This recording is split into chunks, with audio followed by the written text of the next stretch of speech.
Hey, good morning, everybody. Happy Monday. Little Prince Nelson Rogers to get you going this morning. Hey, fun fact. Well, kind of a sad fact. 5 years since Prince died. 5 years ago last week. Crazy, crazy, crazy, crazy. And whether you liked his music, hated his music, or loved his music, Prince was definitely one of the geniuses of that industry. Such a shame that he was gone so soon. Alrighty, so something quick to get us going this morning. Let me get that set for you. I've missed my friend Ellen, and she found something kind of fun for us. So let's check it out.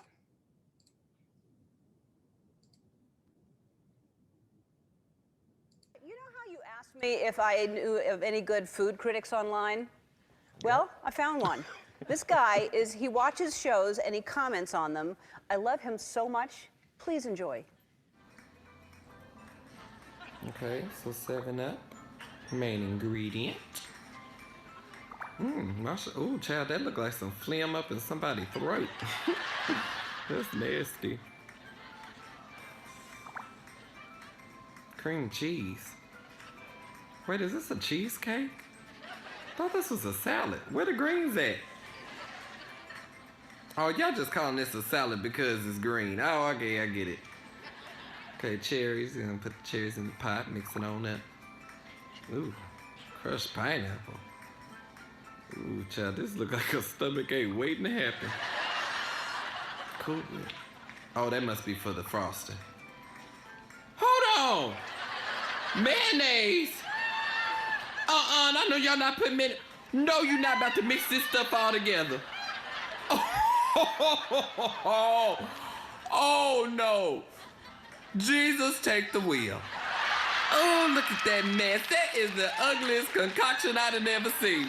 It's a mother thing.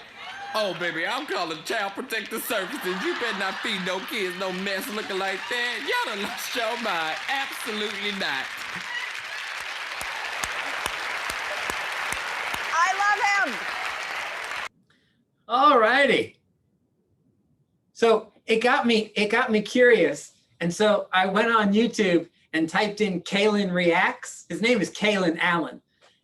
He's got like a bazillion of these YouTube videos. He reacts to everything, recipes. Now he's taking it differently, taking it wide. He reacts to movies and other things. And oh my goodness me. So here's the thing. If real estate's not working out for you, find a niche and just get on YouTube. Because my goodness. Well, Rick, the good news is you have a new supply of videos. Yeah, indeed. We'll be seeing Kalen react to everything, including there was one he did like pickle potato salad with hot dogs or something like that. I have to admit, over the weekend, I was a little bit obsessed. I'm like, oh, another one. Oh, another one. Oh, another one. Oh, another one. Pretty hysterical. Anyhow, somebody who I know does exactly that in his free time, Mr. Paul Leibowitz. How are you this morning, my friend? Great, Rick. You know, it just shows that you can do just about anything online. That's amazing. So I am Paul Leibowitz at Westport Mortgage, where we are helping realtors sell and helping buyers buy. Now, today I was going to go through a list of recent successes, and I decided not to. I decided not to tell you about the 90% loan with no MI all the way to $1 million that we did last week at 3 1/8%. And I decided not to tell you about the investor purchase no income, which we did with a 25% down payment at 4.875%. I decided not to tell you about the FHA, which we did. We gave a guy 2.25%. Phenomenal. And I decided not to tell you about the VA loan that we did at 2.375. Instead, what I'm going to tell you about is a testimonial accolade that we got last week for Nancy Morgan. Now, Nancy's been with us for a year, and she's our newest rock star. She's got a lot of experience, but listen to what one of her customers wrote. And I quote, "Westport Mortgage is awesome. They just handled our financing and could not have gone smoother. Nancy is a doll. She responded quickly every time I reached out and answered any questions I had, even though I asked them more than once. Did I mention that they saved my husband and I a ton of money on our monthly payments and our interest rate could not have been lower? I highly, highly recommend Westport Mortgage. You're 100% in good hands if you decide to work with them. Now, if you want your customers to write that kind of testimonial about their mortgage partner, then might I suggest you get in touch with Nancy Morgan at Westport Mortgage. And I'm going to put her contact info in the chat box. Very good. Thank you, Paul. Thank you for not telling us anything this morning. We appreciate that. I'm not sure who the better comedian is, Paul Leibowitz or Kaylin Allen. We'll have to see. Jesus, take the wheel. I think I might say that all day long now, although I'm not sure I'm really using it properly. So we'll have to, I'm going to have to get some lessons on that. All righty. So a couple of quick reminders for you this morning. Today at 1 o'clock, we have our monthly Capper Mastermind. So all of you who are eligible as cappers, we will look forward to seeing you at 1 o'clock. Really important mastermind for you this afternoon. I always enjoy spending time with you and hope that you enjoy spending time with each other to mastermind about how to move things forward, what your successes are, what your challenges are, and we get you those answers. So today at 1 o'clock, if you are capper eligible, please do join us at 1 o'clock. For those of you who are not cappers yet, we do have a full-blown all-agent mastermind for you scheduled on Wednesday of this week at 1 o'clock. So not to fear. And then, of course, Rainmakers of Teams, you are scheduled for 11 o'clock on Thursday.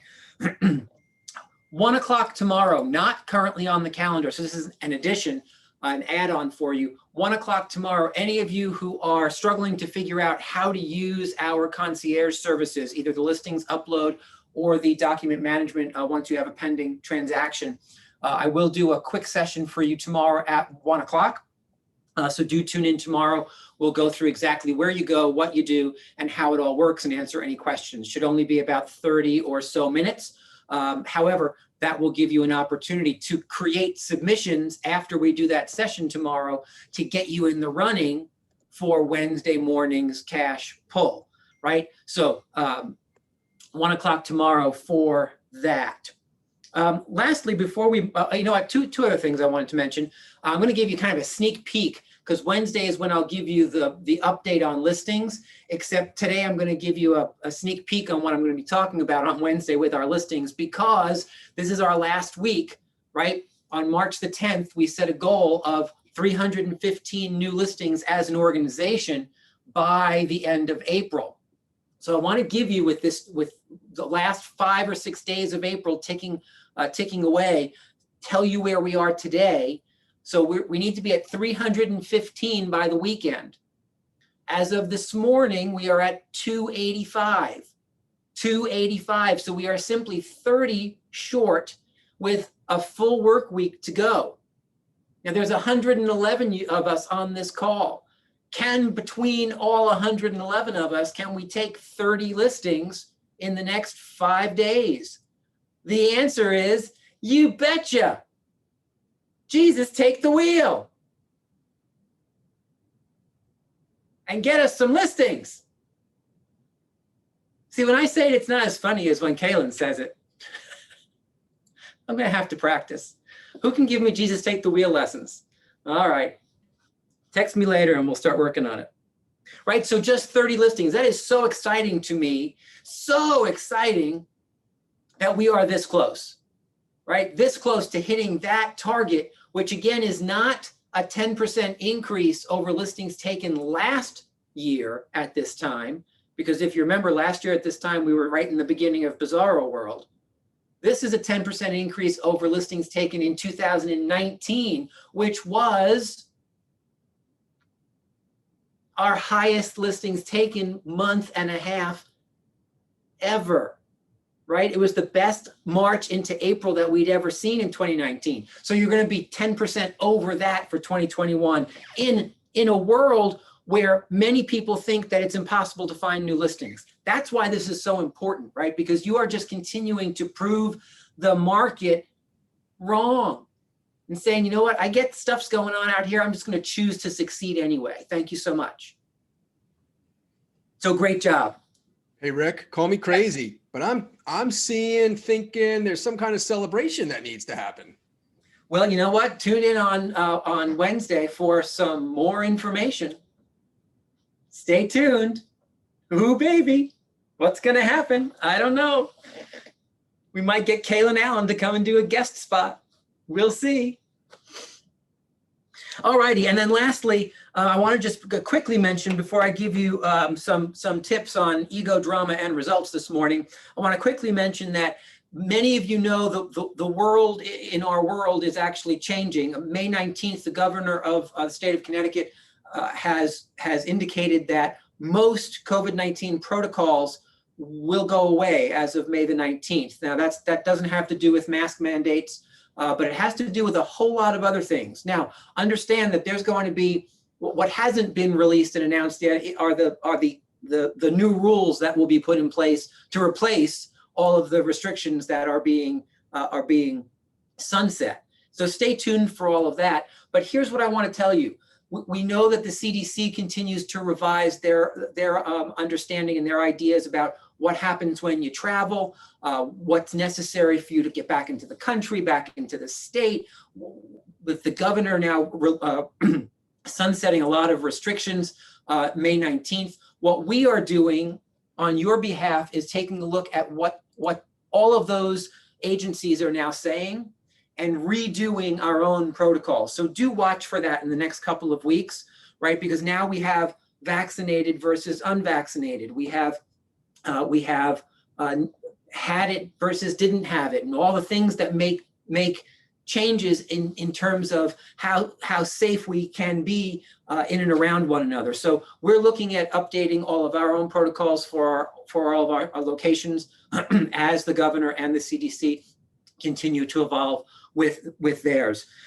I did hear this morning, really excitedly, that the EU is about to announce that by the summer, they will now allow vaccinated vacation travelers back into EU countries. If you're wondering about vaccination versus non-vaccination, right then and there, that gets my vote. If it lets me go back to Europe, I'm there.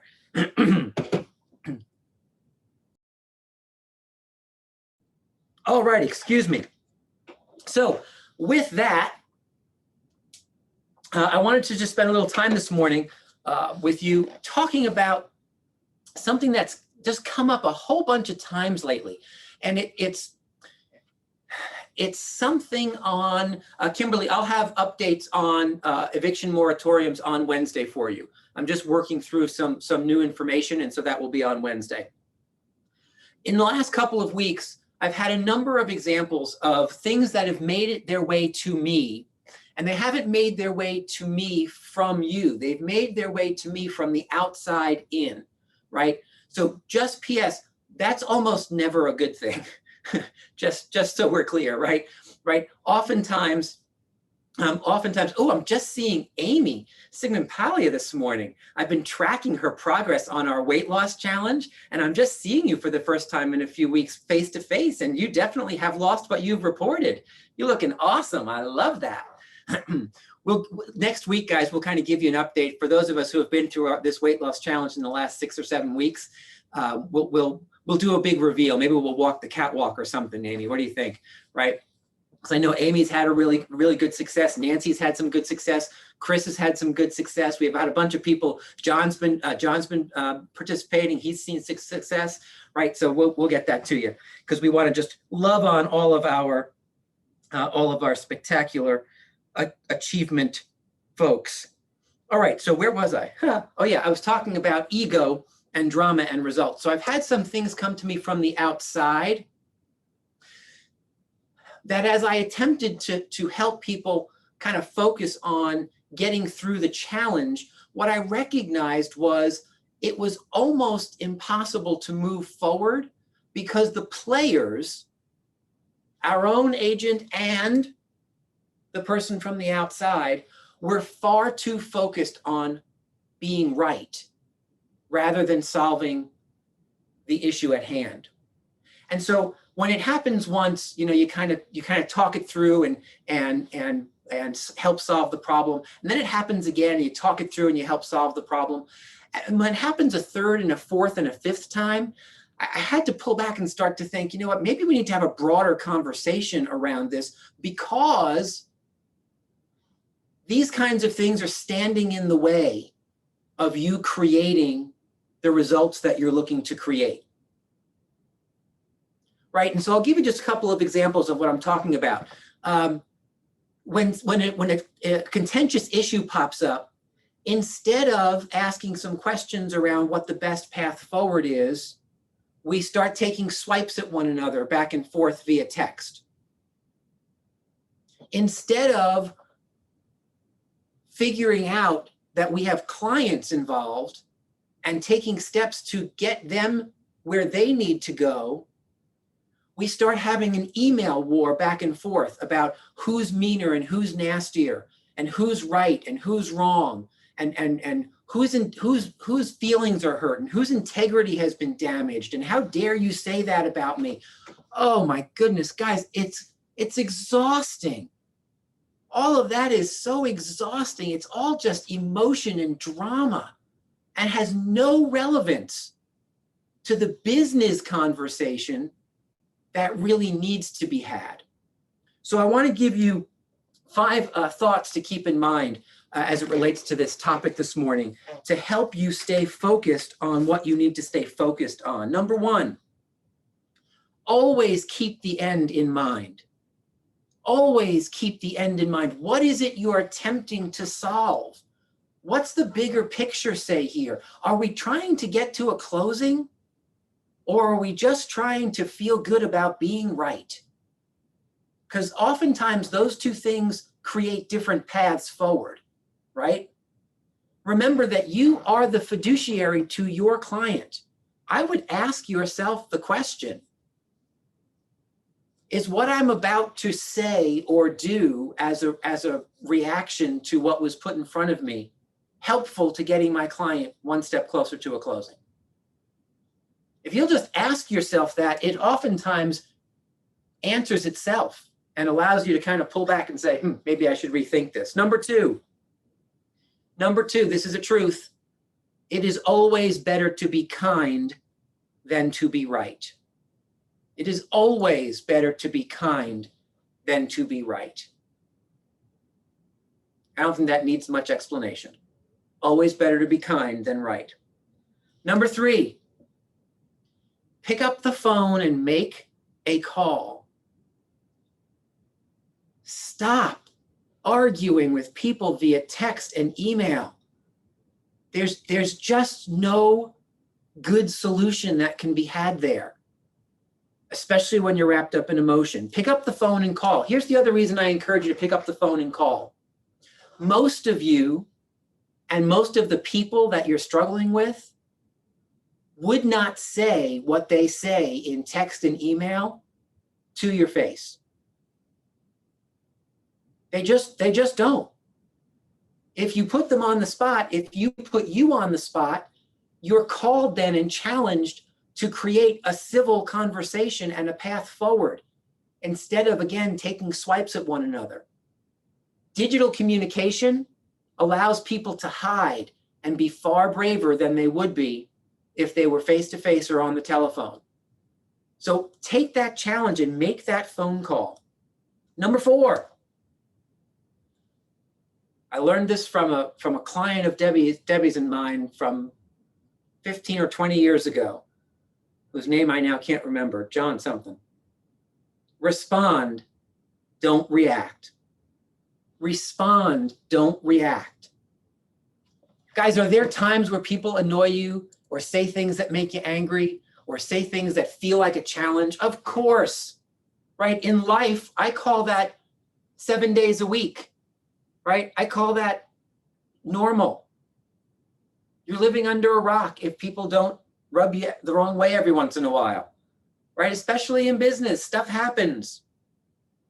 But what if you chose, instead of reacting to it, to take a step back, take 3 deep breaths, and then choose a response that best suits the scenario, keeping the other things that we just talked about in mind, that you are a fiduciary who has someone else's best interests at heart, and you're looking to get to a certain place.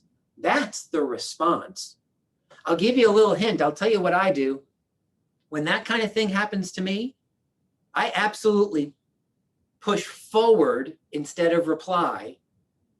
That's an important distinction. Push forward instead of reply on my email, and I type my own name in. And then I go ahead and I type what I really think about that situation. And I push send, and it just goes to me. And then like an hour later, I open it up and say, boy, it's a good thing I didn't hit reply and I hit forward instead. What's the real response instead of that reaction, right? I'm not saying don't be human. I'm not saying don't have your reaction. Have it, just don't share it, right? Because it's hardly ever the path that gets you where you want to go. So respond, don't react. Number 5, think career, not year. And what I mean by that is, remember, the way that you behave inside of this transaction could come back to haunt you over and over and over again. The listing agent that you just told off could be the listing agent on the next 3 properties that you make offers on. Oops, right? Oops. So think career, not year. Want a bonus? I know how you love the bonuses, so I'll build you a bonus. It's not a hard one. Ask questions. Train yourselves to be consultants. Ask questions. When something comes your way, ask a question. Wow, Debbie, that's an interesting perspective. I'm curious, what led you to that conclusion? Wow, Debbie, that's an interesting perspective on the situation. What is it we need to do to get the clients to the closing table? Forgetting the fact that Debbie just called me every name in the book, right? I'll give you a quick example. I had an attorney recently tell me that I was the worst broker that they had ever encountered. The worst brokerage owner that they had ever encountered because of something I advised one of our agents to do. I stand by that advice this morning. I wasn't rocked or upset that the attorney said that to me. Maybe they were having a bad day. Maybe they really think I am the worst. I'm okay with that because I know differently. I know I'm not the worst. There's at least one other person worse than me. So I know I'm not the worst, right? And I take pride in understanding what I need to do to help you move forward. So they get to have that opinion. What was helpful to our clients and what was helpful to the agent I was assisting in that scenario was to remove all of that emotional data, that emotional baggage that came with the solution, and simply say, thank you so much for getting to the bottom of this. We appreciate your assistance. Like love and kisses, boom. So recognize that when you ask some questions, you get better answers. You don't have to respond to all the emotional, personal stuff. Stop taking it so personally. Nobody means to put you down. And if they do, that's on them. It's not on you, right? You have to get some thicker force fields. Sometimes life is tougher than you'd like it to be. That's just the way it is, right? Toughen up that skin a little bit and just recognize that that's the world we live in. And ask yourself this question. When you're challenged, do you personally know that what you did was the right thing? Can you confidently stand up and say, you know what, I did right by my client. I did right by the Y4C2Ts. I did right by my belief system. I did the thing that I knew was ethical, moral, the right path forward. And you don't have to shove that down anybody else's throat, because now it's about ego again. Now it's about you being better and being righter and being more ethical or more whatever you want to call it. You just have to know it for you. Check that box and say, yep, I'm okay here. And ask some questions about how we get to the end of the transaction, right? Keep it objective. Guys, I hope those are helpful to you. I hope we can start solving some of those issues, right? So be armed with those data points. And remember, when you pull the ego way down, the drama goes way down and the results go up. Cappers, I'll see you at 1 o'clock today. Everybody else, we will see you tomorrow at 9 o'clock for another fun-filled edition of our 9 a.m. Zoom. Have a great day, guys. Love you all. Take care.